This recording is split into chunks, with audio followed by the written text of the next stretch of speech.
Hi, Sandra here from Creating Spain, and today's video is on inlaid design card fronts. Now, there are a few things to note when you're doing an inlaid card, and this is the sort of effect we're talking about. This is not finished, it's not glued together or anything else like that, but this is the sort of effect we're talking about where you have the design cut out of different colour cards and put together like marquetry, basically, only with card. Now, a couple of things to notice. When you're doing this, you need cards of the same weight because otherwise it doesn't quite look as smooth as it could. You want a card which cuts cleanly, and you want a card which is reasonably stiff. This is a glitter card, but it's a really nice one. It's very smooth, very soft to touch, almost velvety in fact, which you wouldn't think to look at it. And although you can't really see this, I don't expect, in daylight, in artificial light, this stuff really, really does sparkle, and it's very pretty. Now, I have drawn a nativity scene, and I will link the file, but I wanted to show you how you put these cards together. If you're doing a very, very simple inlay card, say with a few letters and things, it's not really an issue. But if you've got something more complicated like this one, and there are some very tiny pieces in here, then you may find it easier to work from the back.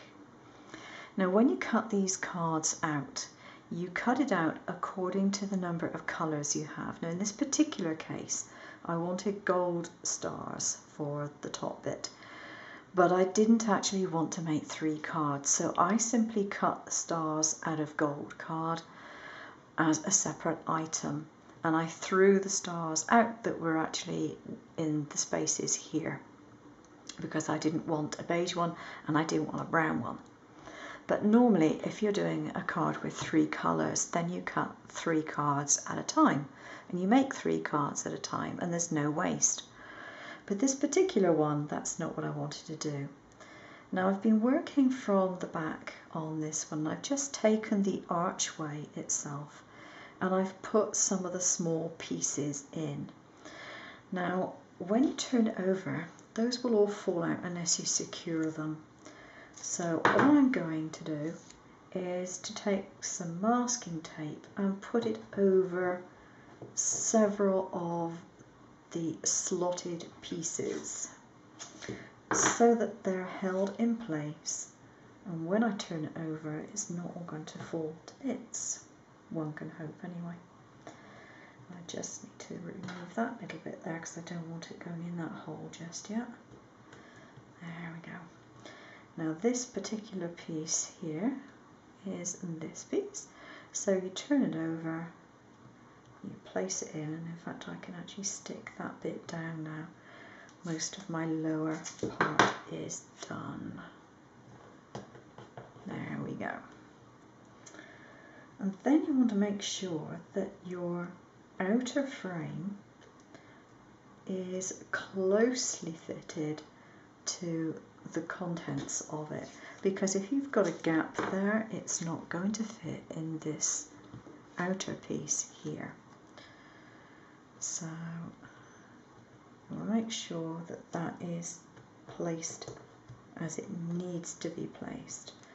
Now, if you go over a piece that has an object in it, either tear it or pull it back, whichever, until that object goes in. It's not easy for me to do this because I'm trying to do it under the camera. Normally I would be directly over the top of this in order to see what I was doing. I'm doing it by touch rather than by looking at it. There we go.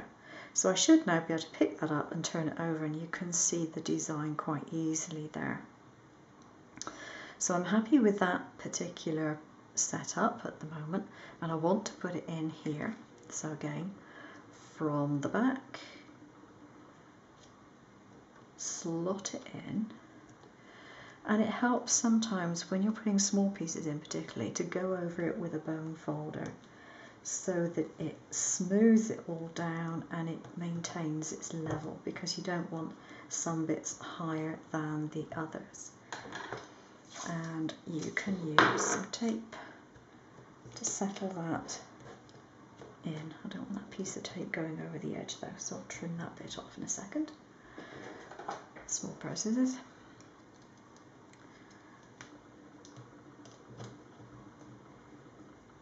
And just trim that bit off. There we go. Don't want any bits of tape sticking out from my design. I'm going to lift that bit off a second.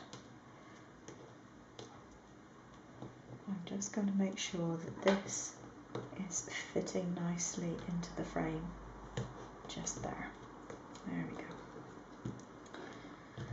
And because I've got most of it in place, I can turn it over and look at it and just check it out, and that's fine. There we go. And the last thing I need to do is put the star in. Now, one of the problems with this particular design is this star is extremely tiny, extremely fine.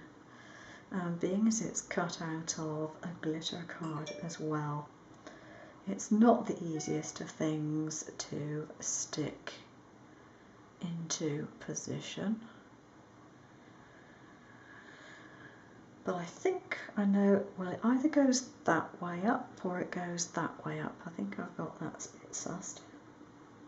And try putting it in the hole. Yep, I think that's right. And I've got two tiny little triangles that have to go in here as well. Hoping I get them round the right way. I think that's right. Just going to put that little bit of tape back over the star. And hang on, I think I might have put the wrong colour in. Let's just check. Oops, it's fallen out. No, it was the right colour. And try and put this piece in. And this is definitely fiddly. In fact, I think I'm going to use tweezers for this to try and get that in there. There we go. And this one has got to go around that way, I think. Yeah, pretty sure that's it. And while that is still there, I'm going to take another piece of tape. Be careful not to put your fingers over the bit you just put in, because when you've got small pieces, your fingers will probably stick to it. And then just put a piece of tape over. Now, abracadabra. There we go. That's the finished design. Now you notice it's still sticking up a bit there because I've not got any tape over this bit yet. That's easy enough to do. And what I would normally do with this is I would actually cover the entire back of this with double-sided tape, and then it's ready to go on the card front. You can cut it down afterwards if you so wish. This is a full A6 size, but you could trim it down a little bit. You can add your sentiment on the bottom, or even a little bit on the top and on the bottom from the position of this. Or indeed, if you don't want a sentiment on it, you can move the design or even resize it. So the SVG file will be posted with the video here, and I hope you enjoy it. Thanks very much for watching. Take care now. Bye bye.